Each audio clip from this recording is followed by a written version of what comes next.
ನಮಸ್ಕಾರ, welcome to Akash shines. ಇವತ್ತಿನ ವಿಡಿಯೋದಲ್ಲಿ ನಮ್ಮ ಜೀವನದಲ್ಲಿ ನಡೆಯೋ ಘಟನೆಗಳಿಗೂ ನಮ್ಮ ಆಲೋಚನೆಗಳಿಗೂ ಏನಾದರೂ ಸಂಬಂಧ ಇದೆಯಾ ಅನ್ನೋದ್ರ ಬಗ್ಗೆ ಮಾತಾಡ್ತೀನಿ. ನನಗೊಬ್ಳು ಫ್ರೆಂಡ್ ಇದ್ದಾಳೆ, ಆಶಾ ಅಂತ. ಅವಳು ಒಳ್ಳೆ ಕೆಲಸದಲ್ಲಿದ್ಲು. ಆದರೆ ಈಗ ಸ್ವಲ್ಪ ತಿಂಗಳುಗಳ ಹಿಂದೆ ತನ್ನ ಕೆಲಸನ ಬಿಟ್ಲು. ಕಾರಣ ಇಷ್ಟೇ, ಮನೆಯಲ್ಲಿ ವಯಸ್ಸಾದ ಅತ್ತೆ ಮಾವ ಮತ್ತು ಅವಳಿಗೆ 2 ಚಿಕ್ಕ ಮಕ್ಕಳಿದ್ರು. ಗಂಡ ಬೆಳಗ್ಗೆ ಹೋದರೆ ರಾತ್ರಿ ಬರೋರು. ಅವ್ರಿಗೆ ಯಾವುದೇ ರೀತಿ ಇವಳಿಗೆ ಸಪೋರ್ಟ್ ಮಾಡೋಕ್ಕಾಗ್ತಾ ಇರಲಿಲ್ಲ. ಹಾಗಾಗಿ ತನ್ನ ಕೆಲಸ ಬಿಟ್ಲು. ಆದರೆ ಚೆನ್ನಾಗಿ ಓದಿ ಒಳ್ಳೆ ಸಂಬಳ ತಗೋತಿದ್ದಂಥ ಆಶಾ ಮನೇಲಿ ಕೂತ್ಕೊಂಡ್ಮೇಲೆ ಯೋಚನೆ ಮಾಡೋಕ್ಕೆ ಶುರು ಮಾಡಿದ್ಲು, ನಾನು ಯಾಕೆ ಯಾವುದಾದ್ರೂ ಬಿಸ್ನೆಸ್ ಮಾಡಬಾರ್ದು ಅಂತ. ಆದರೆ ಯಾವ ಬಿಸ್ನೆಸ್ ಮಾಡಬೇಕು? ಗೂಗಲ್ ಇದೆ ಅಲ್ಲ, ಗೂಗಲಲ್ಲಿ ಸರ್ಚ್ ಮಾಡೋಕ್ಕೆ ಶುರು ಮಾಡಿದ್ಲು. ಯಾವ ಬಿಸ್ನೆಸ್ ಮಾಡಿದ್ರೆ ಎಷ್ಟು ಲಾಭ ಬರುತ್ತೆ, ಏನು ಮಾಡಬೇಕು ಏನು ಅಂತ 1 ತಿಂಗಳು ರಿಸರ್ಚ್ ಮಾಡಿದ್ಲು ಗೂಗಲಲ್ಲಿ. 1 ತಿಂಗಳಾದಮೇಲೆ ಅವಳಿಗನ್ಸಿದ್ದು ಫುಡ್ ಬಿಸ್ನೆಸ್ ಮಾಡೋಣ ಅಂತ. ಫುಡ್ ಬಿಸ್ನೆಸ್ ಯಾಕೆ ಅಂದರೆ ಎಲ್ಲರೂ ಫುಡ್ ಕನ್ಸ್ಯೂಮ್ ಮಾಡ್ತಾರಲ್ಲ, ಯಾವ ರೀತಿನಾದರೂ ಆಗಲಿ, ಹೋಟೆಲ್ಲೋ, ಕೇಟ್ರಿಂಗೋ, ಸ್ವೀಟ್ಸೋ, ಸ್ನ್ಯಾಕ್ಸೋ ಯಾವುದಾದ್ರೂ ಒಂದು ಮಾಡೋಣ ಅಂತ ಯೋಚನೆ ಮಾಡಿದ್ಲು. ಆಮೇಲೆ ನಮ್ಮ ಆಶಂಗೆ ಒಂದು ಹ್ಯಾಬಿಟ್ ಇತ್ತು. ಏನಂದರೆ ಅವಳ ಜೀವನದಲ್ಲಿ ನಡೆಯೋ ಯಾವುದೇ ಮುಖ್ಯ ಡಿಸಿಷನ್ ಮಾಡಬೇಕು ಅಂದರೆ ಅವಳು ದೇವ್ರ ಮುಂದೆ 2 ಚೀಟಿ ಹಾಕೋಳು, ಇದನ್ನು ಮಾಡಲಾ ಅಥವಾ ಇದನ್ನು ಮಾಡೋದು ಬೇಡವಾ ಅಂತ. ದೇವ್ರೇನಾದರೂ ಎಸ್ ಅಂತ ಕೊಟ್ಟರೆ ಅಥವಾ ಇವಳು ಎಸ್ ಅನ್ನೋ ಚೀಟಿನ ತೆಗೆದ್ರೆ ಆ ಕೆಲಸ ಮಾಡೋಳು, ಇವಳೇನಾದರೂ ನೋ ಅನ್ನೋ ಚೀಟಿ ತೆಗೆದ್ರೆ ಆ ಕೆಲಸ ಮಾಡ್ತಾ ಇರಲಿಲ್ಲ. 1 ತಿಂಗಳು ರಿಸರ್ಚ್ ಮಾಡಿದಂಥ ಆಶಾ ದೇವ್ರ ಮುಂದೆ ಚೀಟಿ ಹಾಕಿದ್ಲು.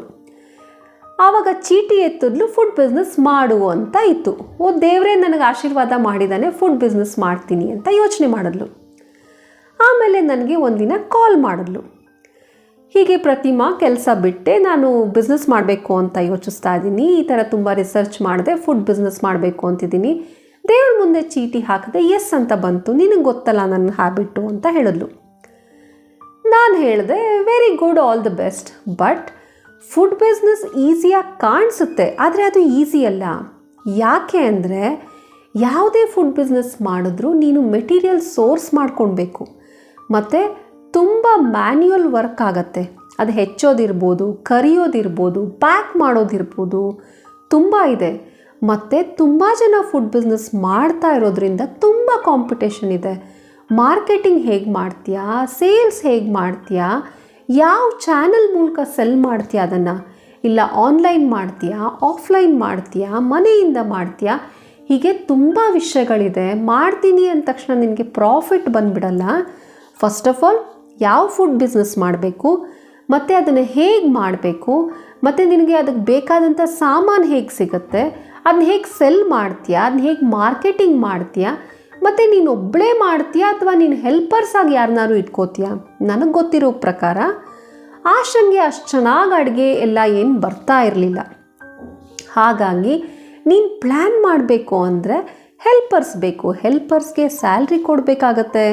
ಮತ್ತು ಒಬ್ಬರು ಹೆಲ್ಪರ್ ರಜಾ ಹಾಕಿದ್ರೆ ಅದನ್ನು ಹೇಗೆ ಬ್ಯಾಲೆನ್ಸ್ ಮಾಡ್ತೀಯಾ, ಆ ವರ್ಕ್ ಲೋಡ್ ಯಾರು ತಗೋತಾರೆ, ನಿನಗೆ ಚಿಕ್ಕ ಮಕ್ಕಳಿದ್ದಾರೆ, ವಯಸ್ಸಾದ ಅತ್ತೆ ಮಾವ ಇದ್ದಾರೆ, ನಿನ್ನ ಸಪೋರ್ಟಿಂಗ್ ನಿನ್ನ ಗಂಡನೂ ಬರಲ್ಲ, ಸೊ ಹೇಗೆ ಪ್ಲ್ಯಾನ್ ಮಾಡ್ತೀಯಾ ಅಂತ ಕೇಳಿದೆ.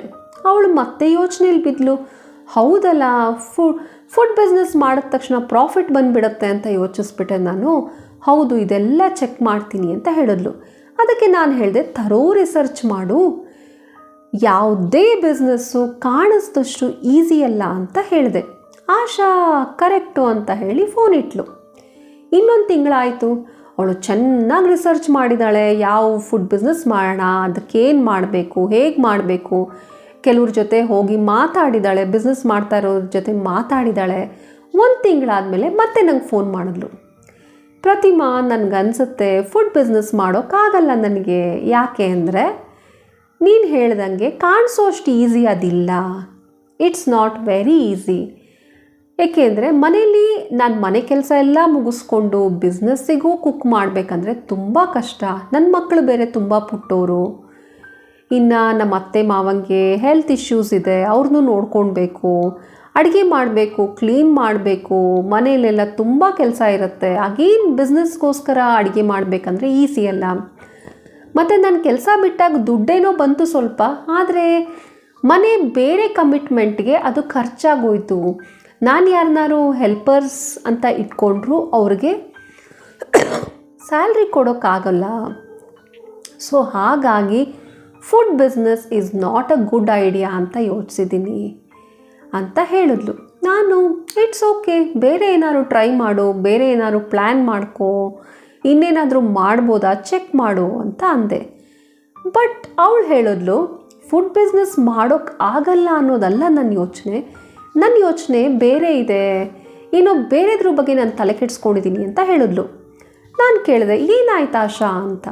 ಆಶಾ ಹೇಳಿದ್ಲು, ನೋಡು, ನಾನು ಫುಡ್ ಬಿಸ್ನೆಸ್ ಮಾಡಬೇಕು ಅಂತ 1 ತಿಂಗಳು ಗೂಗಲಲ್ಲಿ ರಿಸರ್ಚ್ ಮಾಡಿ ದೇವ್ರ ಮುಂದೆ 2 ಚೀಟಿ ಹಾಕಿದಾಗ ದೇವರು ಮಾಡು ಅಂತ ಹೇಳ್ದ, ಅಥವಾ ನಾನು ಮಾಡು ಅನ್ನೋ ಚೀಟಿ ಎತ್ತಿದೆ. ಮತ್ತೆ 1 ತಿಂಗಳು ಆದಮೇಲೆ ನಿನ್ನ ಜೊತೆ ಮಾತಾಡಾದ್ಮೇಲೆ ತುಂಬ ಥರೋ ರಿಸರ್ಚ್ ಮಾಡಿದೆ. ಫುಡ್ ಬಿಸ್ನೆಸ್ ನನಗೆ ನನ್ನ ಪರಿಸ್ಥಿತಿಗೆ ಆಗಲ್ಲ ಅಂತ ಡಿಸೈಡ್ ಆದಮೇಲೆ ಮತ್ತೆ ದೇವ್ರ ಮುಂದೆ ಹೋಗಿ ಚೀಟಿ ಹಾಕಿದೆ. ಆವಾಗ ದೇವರು ಫುಡ್ ಬಿಸ್ನೆಸ್ ಬೇಡ ಅನ್ನೋ ಚೀಟಿ ಎತ್ತೋ ಹಾಗೆ ಮಾಡಿದ್ನಲ್ಲ ನಾನು. ಅಂದರೆ ಆಶಾ ದೇವ್ರ ಮುಂದೆ ಹಾಕಿದಂಥ ಚೀಟಿಗಳಲ್ಲಿ ಫುಡ್ ಬಿಸ್ನೆಸ್ ಬೇಡ ಅನ್ನೋ ಚೀಟಿ ಎತ್ತಿದ್ದಾಳೆ 2ನೇ ಸರಿ. ಆಗ ಅವಳು ಕೇಳಿದ್ಲು, ಇದು ಹೇಗೆ ಸಾಧ್ಯ? ದೇವ್ರು ಕೂಡ ಕನ್ಫ್ಯೂಷನಲ್ಲಿದ್ದಾನ? ದೇವ್ರು ಕೂಡ ರಾಂಗ್ ಆಗಿ ಉತ್ತರ ಕೊಡ್ತಾನ ನನಗೆ? ಏನು ಸಮಾಚಾರ ಅಂತ ಕೇಳಿದ್ಲು, ಇದು ಹೇಗೆ ಸಾಧ್ಯ ಅಂತ. ಆಗ ನಾನು ಆಶಂಗೆ ಎಕ್ಸ್ಪ್ಲೇನ್ ಮಾಡಿದೆ. ನೋಡು ಆಶಾ, ಗೂಗಲಲ್ಲಿ ನಾವು ತೊಂಡೆಕಾಯಿ ತಿನ್ನೋದರ ಪ್ರಯೋಜನಗಳು ಏನು ಅಂತ ಕೊಟ್ಟರೆ ತುಂಬ ಆರ್ಟಿಕಲ್ಸ್ ಅಥವಾ ತುಂಬ ಹಿಟ್ಸ್ ಬರುತ್ತೆ. ತೊಂಡೆಕಾಯಿಯ ಉಪಯೋಗಗಳು, ಅದನ್ನು ತಿಂದರೆ ನಮ್ಮ ಬಾಡಿಗೆ ಹೇಗೆ ಬೆನಿಫಿಟ್ ಆಗುತ್ತೆ. ಅದೇ ನಾನು ಇನ್ನೊಂದು ಸರ್ಚ್ ಕೊಟ್ಟರೆ ತೊಂಡೆಕಾಯಿ ತಿನ್ನೋದರ ದುಷ್ಪರಿಣಾಮಗಳು ಅಥವಾ ತೊಂಡೆಕಾಯಿ ತಿನ್ನೋದರ ಅಡ್ಡ ಪರಿಣಾಮಗಳು ಅಂತ ಕೊಟ್ಟರೆ ಅದಕ್ಕೂ ತುಂಬ ಆರ್ಟಿಕಲ್ಸ್ ಬರುತ್ತೆ, ಅದರಿಂದ ಏನೇನು ಪ್ರಾಬ್ಲಮ್ ಆಗ್ಬೋದು ಅಂತ. ಈ ಗೂಗಲಲ್ಲಿ ಹೇಗೆ ಪ್ಲಸ್ಸು ಮೈನಸ್ಸು ಎರಡಕ್ಕೂ ಹಿಟ್ಸ್ ಬರುತ್ತೋ, ಎರಡಕ್ಕೂ ಉತ್ತರಗಳು ಬರುತ್ತೋ, ನಮ್ಮ ಬ್ರೈನ್, ನಮ್ಮ ಮೆದುಳು, ನಮ್ಮ ತಲೆ ಕೂಡ ಹೀಗೇ. ನಾವು ಮನಸ್ಸಿನಲ್ಲಿ ಮಾಡಬೇಕು ಅಥವಾ ನೀನು ಮನಸ್ಸಿನಲ್ಲಿ ಫುಡ್ ಬಿಸ್ನೆಸ್ ಮಾಡಬೇಕು ಅಂದಾಗ 2 ಚೀಟಿ ಹಾಕ್ತೆ ದೇವ್ರ ಮುಂದೆ. ಆವಾಗ ಮಾಡು ಅನ್ನೋ ಚೀಟಿ ಎತ್ತದೆ. ಅದು it's just a reflection of your thoughts. ಅದು ದೇವರು ಕೊಟ್ಟಿದ್ದಲ್ಲ, ನಿನ್ನ ಮೈಂಡ್, ನಿನ್ನ ಆಲೋಚನೆಗಳು ಏನಿದ್ವೋ ಅದಕ್ಕೆ ಪೂರಕವಾದ ಚೀಟಿ ನೀನು ಎತ್ತದೆ. 2ನೇ ತಿಂಗಳಲ್ಲಿ ಫುಡ್ ಬಿಸ್ನೆಸ್ ಮಾಡೋದು ಬೇಡ ಅಂತ ನೀನು ಯೋಚಿಸಿದಾಗ ನೀನು ಎತ್ತದಂಥ ಚೀಟಿ ಫುಡ್ ಬಿಸ್ನೆಸ್ ಬೇಡ ಅನ್ನೋದಾಗಿತ್ತು. ಇದು ದೇವರು ಕೊಟ್ಟ ಅನ್ನೋದಕ್ಕಿಂತ ನಿನ್ನ ಯೋಚನೆ, ನಿನ್ನ ಆಲೋಚನೆ ಏನಿತ್ತೋ ಅದಕ್ಕೆ ಪೂರಕವಾದ ಚೀಟಿ ನೀನು ಎತ್ತಿದ್ಯಾ ಅಷ್ಟೇ.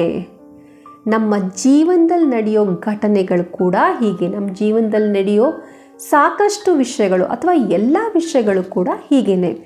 ನಮ್ಮ ತಲೆಯಲ್ಲಿ ನಮ್ಮ ಆಲೋಚನೆಗಳು ಹೇಗೆ ನಡೀತಾ ಇರುತ್ತೋ ನಮ್ಮೊಳಗೆ, ಅದೇ ರೀತಿ ಜೀವನದಲ್ಲಿ ಆಗ್ತಾ ಇರುತ್ತೆ. ನಮಗೆ ಕೆಲವೊಂದು ಸರಿ ಅನಿಸುತ್ತೆ, ಅಯ್ಯೋ ಈ ಥರ ನಾನು ಆಗಬೇಕು ಅಂತ ಯೋಚನೆ ಮಾಡಿರಲಿಲ್ಲ, ಆದರೂ ಆಗೋಯ್ತು ಅಂತ. ನಮ್ಮ ಸುಪ್ತ ಮನಸ್ಸು ಅನ್ನೋದೊಂದಿದೆ, ಅದರಲ್ಲಿ ಏನಾಗ್ತಾ ಇದೆ ಅನ್ನೋ ಅರಿವು ಎಷ್ಟೊಂದು ಸರಿ ನಮಗೂ ಇರಲ್ಲ.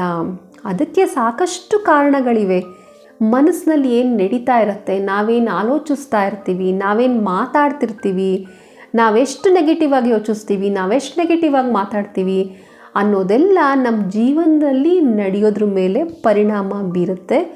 ಇಷ್ಟೇ ಅಂತ ನಾನು ಆಶಂಗೆ ಎಕ್ಸ್ಪ್ಲೇನ್ ಮಾಡಿದೆ. ನಾವು ಏನಾದರೂ ಸಾಧಿಸಬೇಕು, ಏನಾದರೂ ಮಾಡಬೇಕು ಅಂತ ಸ್ಟ್ರಾಂಗಾಗಿ ಡಿಸೈಡ್ ಆದರೆ ನಮ್ಮ ಪರಿಸ್ಥಿತಿ, ನಮ್ಮ ಸನ್ನಿವೇಶ, ನಮ್ಮ ಸರ್ಕಮ್ಸ್ಟೆನ್ಸ್ ಎಲ್ಲ ಪಾಸಿಟಿವ್ ಆಗಿಯೇ ಕಾಣಿಸ್ತಾ ಇರುತ್ತೆ. ಯಾರೋ ಸಹಾಯಕ್ಕೆ ಬಂದುಬಿಡ್ತಾರೆ, ಇನ್ನೇನೋ ಶುಭ ಶಕುನ ಕಾಣಿಸ್ಬಿಡುತ್ತೆ, ಇನ್ನೇನೋ ಪಾಸಿಟಿವ್ ಆಗಿ ಆಗಿಬಿಡುತ್ತೆ. ಅದೇ ನಮಗೆ ಬೇಡ ಅಂತ ಅನ್ನಿಸ್ದಾಗ ನಮ್ಮ ಸುತ್ತಮುತ್ತ ಆಗ್ತಾ ಇರೋದೆಲ್ಲ ನೆಗೆಟಿವೇ ಅನ್ನೋದು ನಮಗೆ ಭಾಸವಾಗುತ್ತೆ ಅಂತ ಹೇಳ್ತಾ ನಾನು ಈ ವಿಡಿಯೋನ ಇಲ್ಲಿಗೆ ಮುಗಿಸ್ತಾ ಇದ್ದೀನಿ. ನೀವಿನ್ನೂ ಆಕಾಶ ಶೈನ್ಸ್ಗೆ ಸಬ್ಸ್ಕ್ರೈಬ್ ಆಗಿಲ್ಲ ಅಂದರೆ ದಯವಿಟ್ಟು ಈ ಕೂಡಲೇ ಸಬ್ಸ್ಕ್ರೈಬ್ ಆಗಿ. ವಿಡಿಯೋ ಇಷ್ಟ ಆದರೆ ಒಂದು ಲೈಕ್ ಕೊಡಿ. ನಿಮ್ಮ ಫ್ರೆಂಡ್ಸ್ ಫ್ಯಾಮಿಲಿಯೊಂದಿಗೆ ಈ ಮೋಟಿವೇಶ್ನಲ್ ವಿಡಿಯೋನ ಶೇರ್ ಮಾಡಿ. ಮತ್ತೆ ಸಿಗೋಣ ಮುಂದಿನ ವಿಡಿಯೋದಲ್ಲಿ. ಅಲ್ಲಿವರೆಗೂ ನೋಡ್ತಾ ಇರಿ ಆಕಾಶ ಶೈನ್ಸ್. ನಿಮ್ಮ ಸಮಯಕ್ಕೆ ಧನ್ಯವಾದಗಳು. Thank you.